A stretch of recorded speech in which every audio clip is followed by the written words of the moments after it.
Hi, everyone. This is Alastair, and thanks for tuning in to the AI Cognitive Shift. This podcast is a collaboration between AInews.com and my own podcast, The Venture Variety Show, in which we look at AI's impact on society, culture, and the future of work. And when we launched this podcast, one of the topics I wanted to cover was recruiting. I wanted to look at how companies were filling open positions, how people were finding jobs, applying, interviewing. And that's exactly what we have in today's episode. In this episode, our guest is Andy Mowat. Andy is the founder of Whispered, an executive recruiting website. And the tagline of Whispered is your next role won't be posted, it'll be whispered. Andy freely admits that that tagline was created with the use of generative AI.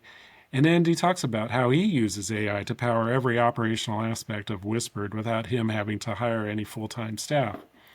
But the real great parts of what Andy has to talk about are how we're shifting away from traditional job applications and using AI assistants. Andy has some insights on how recruiters and talent teams are reacting to all the AI generated noise in the system, but Andy also feels that there's space still, there's room, there's a need still for humans to be involved in the recruiting aspect and in the hiring. But you know what? Andy can describe it best. So let's jump in and say hello to Andy Mowat, founder of Whispered. Hey, I'm great, Alistair. It's great to see you. Yeah, likewise. Thanks for joining the show. Tell us more about who you are, what you do, and this company you founded called Whispered. I've been a go-to-market exec at four unicorns. Generally have run like RevOps and pieces of marketing and little pieces of sales, Upwork, Box, Culture Amp, and most recently Carta. But I've always loved helping people with their careers, making connections. And I've spent a lot of I guess I got burned in '01 and '08 with the career market. So I got really adept at like what are the tactics and strategies. And so Whispered effectively started out as a place for top execs to share roles and insights on companies, and it's turned into a platform where top execs can collaborate on unposted roles. We have the deepest database of unposted roles, tactics, company insights, and then just the networks and the connections. When you think about it, it's really hard when you pop your head up as a senior executive. Roles aren't posted, your network is stale, it's lonely, you don't know how the game is played. I think there's a lot of this game as you start to get into more and more senior levels where there's the talent function, there's the recruiters, there's the companies themselves, and it's quite complex. And so we've really tried to make that easier for people. Yeah, are there any stats on unposted roles? I would assume a majority of executive positions are unposted, or is there anything more specific? We ran our data, and because execs contribute both anything they see, and I think we came up with at the director level, it's probably about 30 to 40% are unposted. Mm. So call it 60 to 70% are posted. But you take that next click up to VP, and it kind of flips. It's more like 70 to 80% are unposted, and at the C level, nobody posts anything. There's a lot of reasons why, but A, companies are thinking them through. B, they've got whole teams underneath them that they don't want to shake up, and then C, it's like you post one of these senior roles and you're going to get 3,000 applicants, most of whom are unqualified, and so then your recruiting team has to spend time saying no, you're not a fit, and that kind of hurts your brand with all these people that are kind of like, oh, that company that kind of dinged me when I'm amazing, and so I think I understand it. Like, I don't think if I was posting a VP plus level role at a prominent company, I would post it. And so then you're left with the choice of do you search on your own or do you hire a recruiter? And Whispered allows, kind of, we don't do the searches like recruiters do, but we definitely help companies on that side. And you have a tagline at Whispered. I want you to say it so I don't butcher it. Oh, it's great. Your next role won't be posted. It'll be whispered. I deeply believe that. There's so many aspects of the job search that are whispered, right? Like hey, this CEO is amazing, or these people just race around but haven't done it, but haven't announced it yet, or these people just did a deal with Snowflake and they're breaking out, right? All of that stuff. Or you do not want to work for the CEO and here's the toxic situation in the executive ranks, or they actually are struggling a lot, but they may not tell it to you. And so there's all of those things that are whispered in addition to roles themselves. Great. Well, let's jump into the AI portion of this. How do you use AI at Whispered, first of all? We use it almost everywhere. I purposely haven't hired a single person. I'm totally AI'd, which is fun and insane at the same time. So, we use AI to build out our company database. We constantly have bots out there crawling the web, understanding more and more about companies, right? So, one question everyone wants to know is that company hire remote or not? And so, we send a bot out to scrape the website, look at the job postings, and try to determine that. So, if a candidate is, I just spoke to an amazing candidate in Ohio today, and they're looking for mostly unposted roles. I'm sorry, mostly remote roles.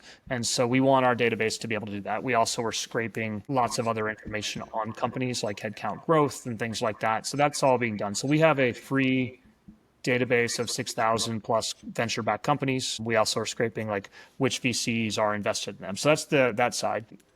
Executives who want help on their next role apply to us. We will also AI them and understand, are they people that we think we can help? And then we will actually write a executive directory listing that we share with top recruiters and talent teams as well too. I use AI to determine who I spend time talking to. And then we also have taken all of our knowledge, the 75 to 80 articles that are really in depth, and we've put an AI career coach on top of that people can access. So those are some of the areas. And then I've got kind of two more that I'm really thinking about deeply as well. That's amazing. I don't want to gloss over the fact that you said you haven't hired anyone. It's all you. I mean, maybe 5 years ago, maybe even a couple of years ago. I don't know. Have you thought about that? That this would probably be a multi-person operation. Yes, you Yeah. would use a lot of technology to automate things, but you would have other people on staff with you, maybe another founder even. Absolutely. I do think about that. So I do have people helping, nobody full time. So I Got it. have two engineers, one marketer, and then a couple RevOps people are building some of our like data side. But you're right, nobody's helping me full time. I thought a lot about this, right? Like it's easier and easier with AI coding, remote work, to be able to build a company where you don't need to raise money, which I think is important for me because I want to keep the bar on the talent high. Hmm. And you see so many of these companies like they raise and like go shoot to the moon. And I think for me, there's so much inefficiency and insights that I'm finding in all these networks cross over that I'm enjoying not having to put the pedal down yet. And by not having to hire people, it's been great. Like, yes, does it burn me out sometimes? Yes, but it's so much more empowering that I can be thinking about the entire funnel and the entire experience, and I can just go make changes to it. Hmm.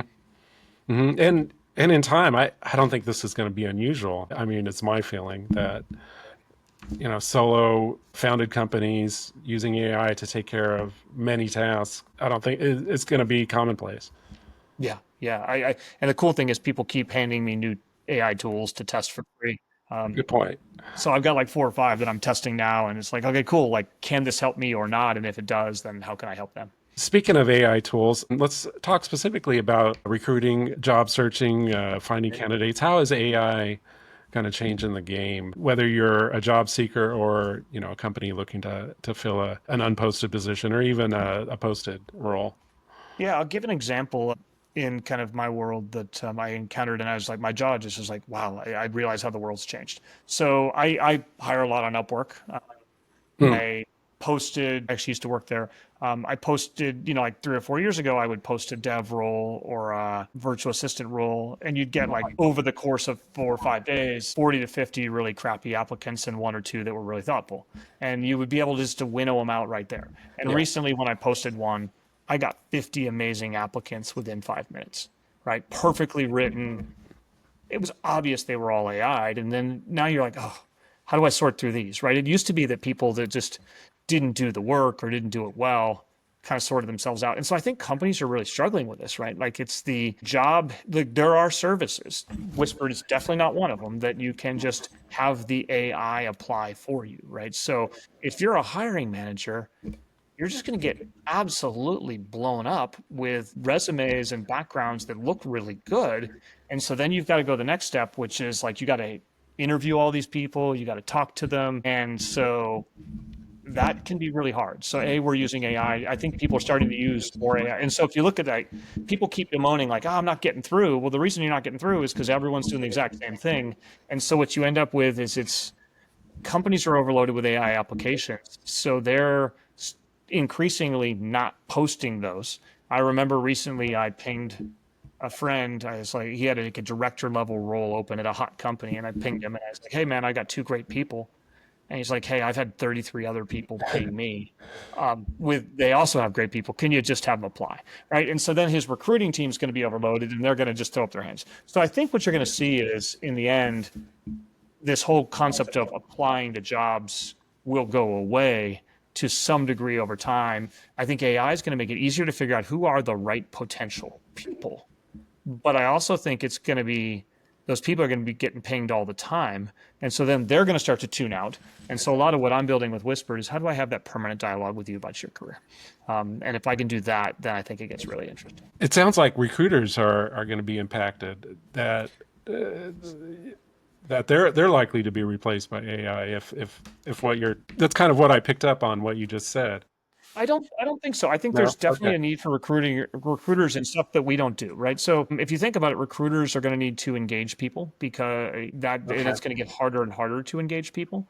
I think they're going to need to, keep convincing people to listen through the noise will get harder and harder. And at Whispered, we don't outbound to anybody. I think that's where we're different, right? Like we work for the executive, not the company. And so I think companies are still going to need people to help them find, identify, engage, and sell great talent. So I don't see that going away. I do see maybe at the lower end, companies may be able to tee those things up and have AI do pieces of it for them. But like still, if you're like, I really want that person and that person's not 100% ready to leave their current company, like you're going to need somebody to talk that through, whether that's an internal recruiter or a third party recruiter. What advice do you give to people who are looking for jobs if everyone is using AI to write, to clean up their resumes and write cover letters and find jobs? We give away actually every secret we have Hmm. on our in our guides. We've written like 80 guides that are deep, thoughtful pieces on different things, right? So how do you do your LinkedIn? We actually haven't written anything on resume because I rarely see at the exact level. Like resumes come in very late in the game. But at a fundamental level, I would say you need to be really clear in what you do and make that really compelling. And AI is good at the vanilla, kind of rounding around the edges, but you gotta Right. have to you have to think about it. You can't just be like, here I am, here's my resume, go communicate me perfectly. But I think if you can like send that through a bunch of times, like we talked about our kind of tagline, your next role won't be posted, it'll be whispered. Like AI wrote that, and but it wrote it with me spending 5 or 6 hours just ideating into it until it came out. And so I coach a lot of people, which is you look at it and you're going to have 20 seconds for a recruiter or a bot to scan through you. I think the biggest coaching I give is you need to be comfortable niching down.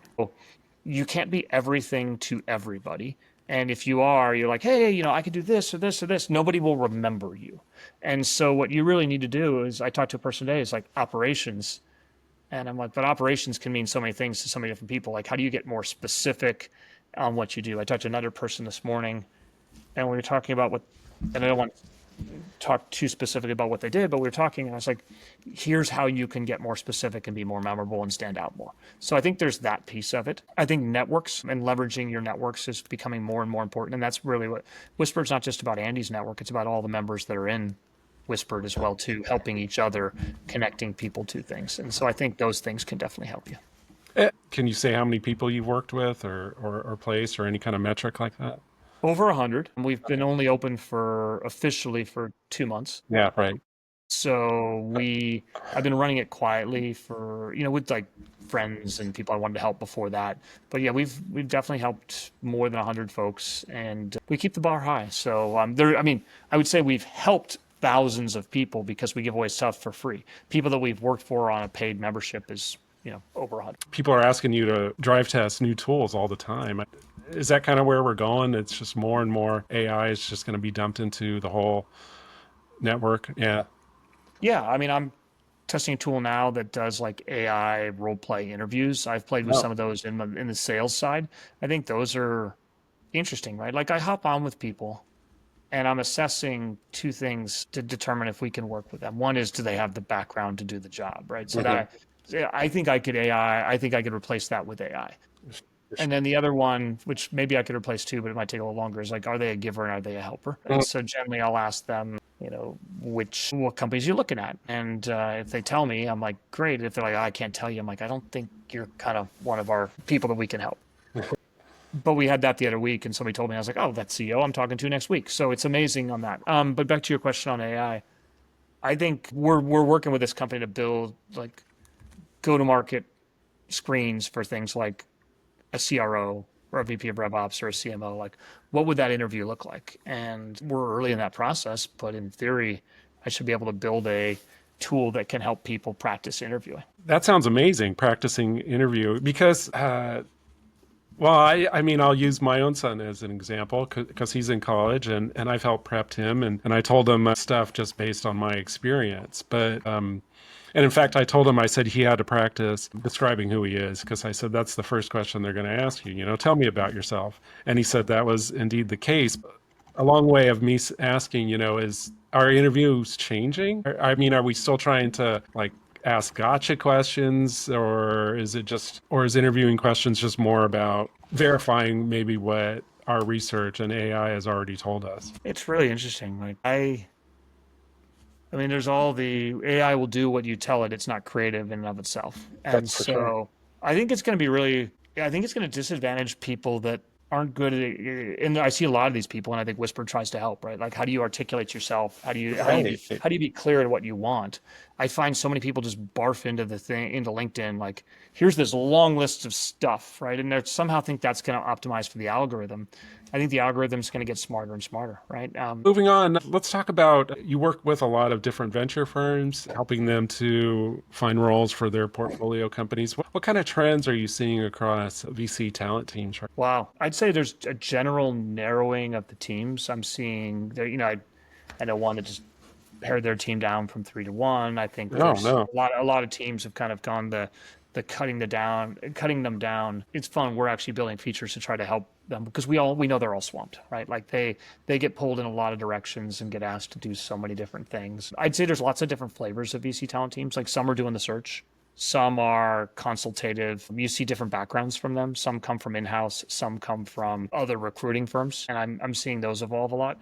For me, I love these people. That like I spent an hour and a half with a really top 10 VCs talent team last week, just riffing on like how the world works and how connections are. And it's fun to confirm what we're hearing and doing. I'd say, I'll give you an example just of one of the features we just shipped this week, which we love, right? Which is we've learned that VC talent teams don't know all the unposted roles in their own portfolio. You would think that they would, but they Right. don't. And probably for a number of reasons. One is they don't have enough time to get to everyone. Two is maybe the partners don't tell them those things, or maybe like new recruiting team at Portco hasn't gotten to know them yet, doesn't know that they can actually help. And so what we're doing is we have the deepest database of unposted roles in go-to-market today. We don't have engineering roles. We will eventually, but we're focused on go-to-market. And then we have like 7,000 companies where we've mapped those to the VCs and the PE firms. And so we realized a couple months ago, we were talking to all these recruiters, like some of the bigger names on the recruiting side, not the VCs, but the recruiting teams. And they were like, yeah, the VCs talent teams keep asking us like, hey, if you hear of any unposted roles in our portcos, like let us know. And so then I started asking the talent teams and they were like, yeah, we don't know them all. And so we now are flipping people on one at a time with alerts for free where we can basically send them that information. They can use that information to send it to a partner like, hey, partner, did you know they're hiring for a new CMO? Partner's like, oh, of course I knew, I just forgot to tell you. Or, hey, actually, I didn't know. Let's get on the phone with the CEO and figure out what's going on.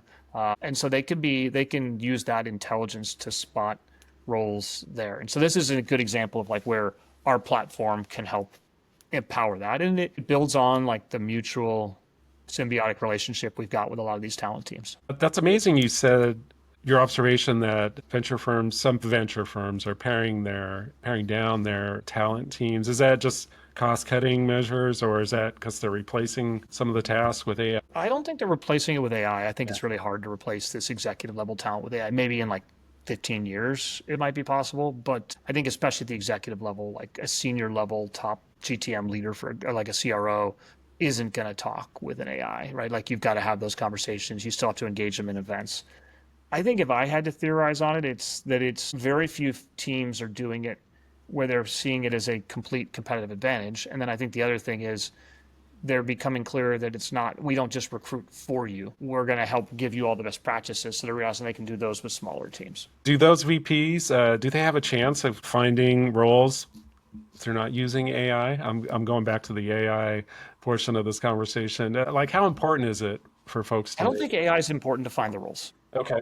Maybe one day it will be. I think AI is more important to prep for those interviews, right? Like if you have a candidate come on in to speak to you and they aren't like deeply, I mean, if I say, hey, great, any questions, and yours are not deeply perceptive and thoughtful, interview's over. Yeah. And so I think if you're not listening to 3 or 4 podcasts from your hiring manager, if they podcast, reading all their writing, reading every social post they've ever done, understanding the company, having a thesis on like the company's go to market motion, if you're not doing all that stuff, you are every chance you get to be in that interview, you are sub optimizing for that. And so for me, it's like I do podcasts just like you do. Every time I do a podcast, I just have AI do deep research. I was like, find me 5 of their podcasts. My podcast is around how do senior executives hire. And I was like, tell me if they've ever talked about hiring on any podcast. I would like to listen to those segments. Tell me, and then I was like, tell me the da da da da da. Right. So I'm doing that research. And so I think you are using AI in the process. I don't think you're using it to find the rules or to get into the rules yet. But I think you are definitely should be using it to prepare for those conversations. Drop the name of your podcast so people can find it. Yeah, it's called How I Hire. It is launches. We've got 8 episodes in the can. I think it launches this week, so we'll see. Oh, that's great. Oh, okay. Great. By the time this comes out, your podcast will have been out there for a week or so. So that's great. Winding down, Andy, any final thoughts on AI and recruiting and kind of what you're seeing? I would say, I mean, I've been in it since 2008 when I worked directly for Fabio at Upwork, or it Oh, was Elance at the time. So I've been passionate about the idea of talent and recruiting for a very long time. And I think it's one of the most difficult parts of the business to AI because it's like I meet you and I'm like, I like Alistair's exactly like the person I want, except I need him like 1 foot taller and with like a third arm, right? And it's like, yeah, it's like, cannot produce that, right? But it's like if you were doing like image generation, you're like, yes, done. Here's Alistair, a foot taller with a third arm. But like people are who they are, and so I think that's why I love this space because it is highly inefficient, and I think it'll be one of the last spaces to be fully AI'd. But I think people are oh. going to throw a lot of talent at it. Why do you think that? That'll be one of the last spaces. What's your thought there? Most of that information's not out there, and that's also where I'm building, right? Like it's like I see. who is searching, who is not, right? I think we all know the LinkedIn open for work is at best, right? Like, and some of the best people don't turn it on, even if Right. they're like starting to slowly look, and even if they do, it's not the greatest. And so, like, what's in people's heads about their emotions, their careers? Do they enjoy it? You know, it's like I look at it and I say every time somebody's at a company for like a year and 2 months, I'm like, boy, that must have sucked. Right, like because Huh. you onboarded, and pretty quickly thereafter, you probably realize it wasn't the right place for you. But and I mean, maybe I'm saying that, but like I actually enjoyed Cardi, even though it was like a year and 4 months. But I had an amazing time, so I don't want that to be there. But it's like there's so much emotions in the when you leave. You've probably been thinking about that for 3 or 6 months. But how do you find out about that? People don't share that anywhere. Those pains and a lot of the AI I'm building is like, how do we support people in this journey? And I think that's a harder thing to do than how do I put data in and figure out the answer out, right? And so that's why I think that's why I think AI will take a little bit longer for talent. Any final thoughts, Andy? No, I love what you're doing. I think it's like thinking through this confluence of venture, talent, companies, operators, investors. It's a really interesting multi-tentacle like set of relationships. So it's really been a fun conversation. Yeah, well, likewise. Well, thanks a ton, Andy Mowat, the How I Hire podcaster and also founder of Whispered. Thank you so much, Andy. I love this. Thank you, Alistair. Hi, everyone. I hope you enjoyed that episode of the AI Cognitive Shift. Please remember to like and subscribe to this video. And if you're on YouTube, go over to ainews.com and subscribe to that channel, as well as my own, The Venture Variety Show. As always, give us your feedback, tell us what you thought of this episode, and give us some suggestions on who you would like to see interviewed for the next The AI Cognitive Shift. On behalf of ainews.com and myself, thanks for tuning in, and we'll talk to you next time. Bye-bye.